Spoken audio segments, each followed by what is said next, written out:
पाकिस्तान को उसी की भाषा में जवाब देना चाहिए, ये लव लेटर लिखना बंद करना चाहिए। पाकिस्तान को उसी की भाषा में जवाब देना चाहिए, ये लव लेटर लिखना बंद करना चाहिए।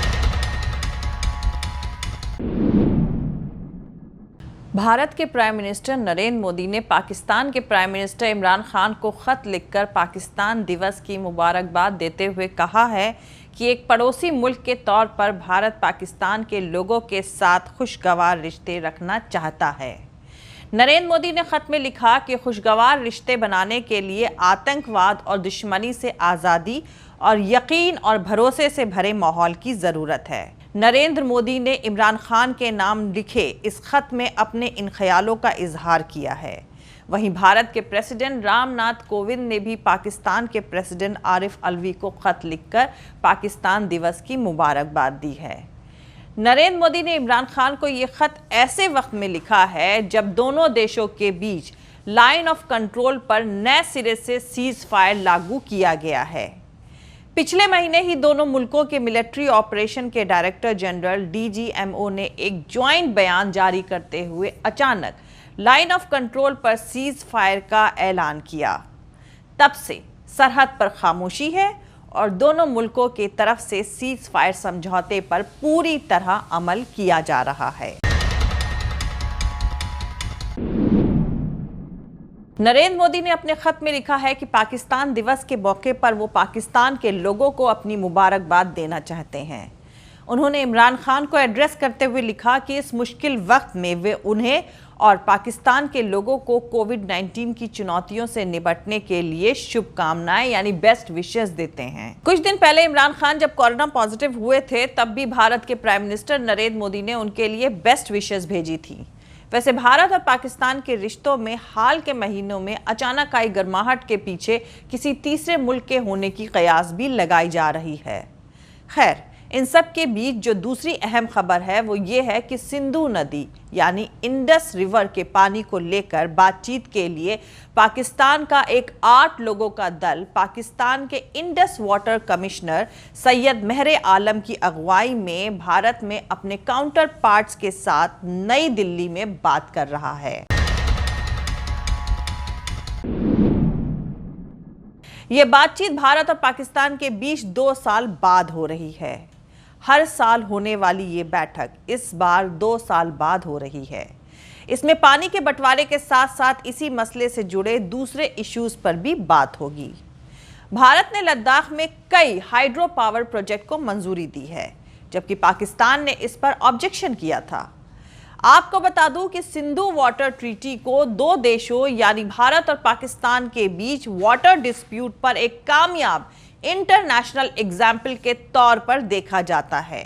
लेकिन पिछले कुछ सालों के दौरान भारत पाकिस्तान के बीच जितनी बार भी माहौल बिगड़ा है उतनी बार सिंधु वाटर समझौते को तोड़ने की बात उठी थी।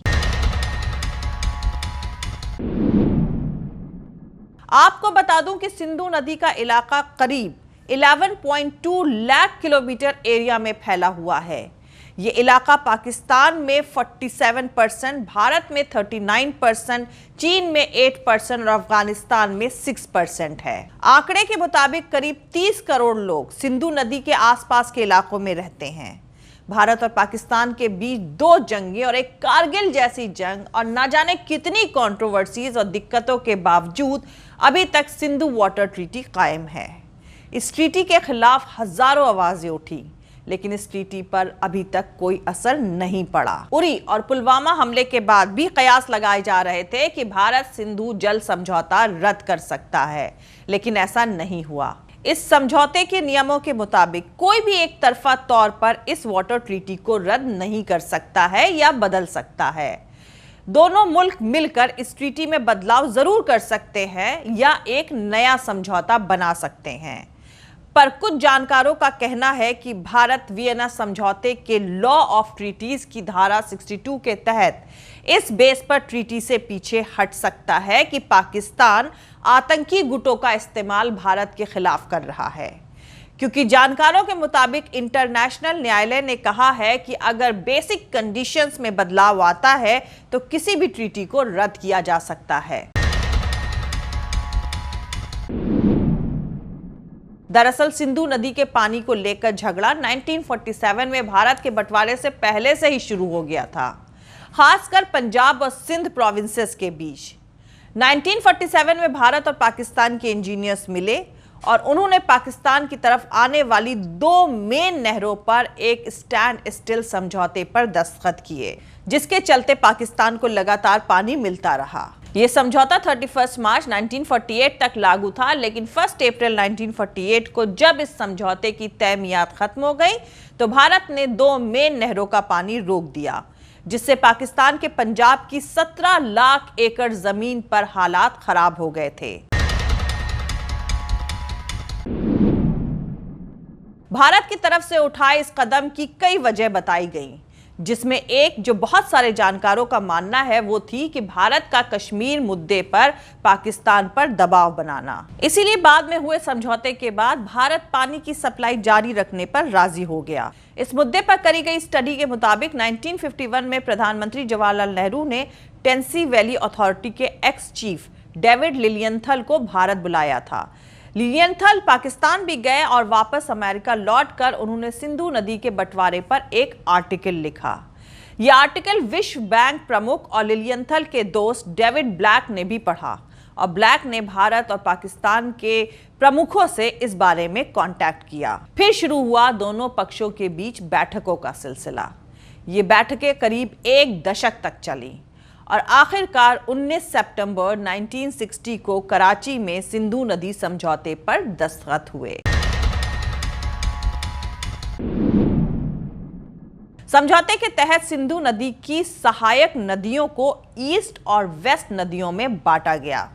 सतलज, व्यास और रावी नदियों को ईस्टर्न नदी बताया गया, जबकि झेलम, चिनाब और सिंधु को वेस्टर्न नदी बताया गया। समझौते के मुताबिक ईस्टर्न नदियों का पानी भारत बिना किसी रोक टोक के इस्तेमाल कर सकता है, वहीं वेस्टर्न नदियों का पानी पाकिस्तान के लिए होगा। लेकिन समझौते के तहत कुछ नदियों का पानी का लिमिटेड इस्तेमाल का हक भारत को भी दिया गया, जैसे बिजली बनाना, खेती के लिए सीमित पानी, साइट इंस्पेक्शन वगैरह वगैरह। इस समझौते के तहत एक स्थायी सिंधु आयोग बनाया गया। इसमें दोनों देशों के कमिश्नरों के मिलने की बात कही गई है। ये कमिश्नर हर कुछ वक्त के बाद एक दूसरे से मिलेंगे और किसी भी परेशानी पर बात करेंगे। समझौते में यह भी है कि अगर कोई देश किसी प्रोजेक्ट पर काम करता है और दूसरे देश को उसकी डिजाइन पर ऑब्जेक्शन होती है तो उस देश को उसका जवाब देना होगा। दोनों पक्षों की बैठकें होंगी। अगर आयोग प्रॉब्लम का हल नहीं ढूंढ पाता है तो सरकारें उसे सुलझाने की कोशिशें करेंगी। अब इस समझौते के सियासी तमाशे पर नजर डाल लेते हैं।